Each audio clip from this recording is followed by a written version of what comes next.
Pakistan stock exchange में तेजी का रुझान है। 100 इंडेक्स 300 से जायद पॉइंट्स से इजाफे से 49,000 पॉइंट्स की हद अबूर कर गया है। तो पाकिस्तान स्टॉक एक्सचेंज में तेजी का रुझान रहा है। 100 इंडेक्स 300 से जायद पॉइंट्स इजाफे से 49,000 पॉइंट्स की हद अबूर कर गया है। अहम अपडेट है स्टॉक एक्सचेंज से यह खबर है जो कि अपने नाज़रीन तक पहुंचा रहे हैं।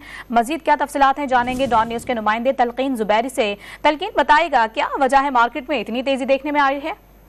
जी बिल्कुल, वजह यही बनी है कि गैर मुल्की सरमायाकार मार्केट में मुसलसल एंट्रीज ले रहे हैं, जिसकी वजह से हम देख रहे हैं कि बेंचमार्क रोजाना नया हाई बना रहा है। तकरीबन हम देखें तो पिछले 5 वीक्स में बाजार जो है तकरीबन 20% बढ़ चुका है।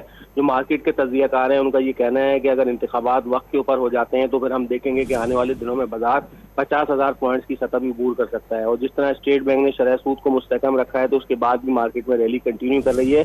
वॉल्यूम्स के साथ मार्केट में रैली हो रही है जो इस बात की निशानदेही कर रही है कि मार्केट में नए सरमायाकारों की इंक्रीज हो रही है। बहुत शुक्रिया तलकीन जुबैरी आपका।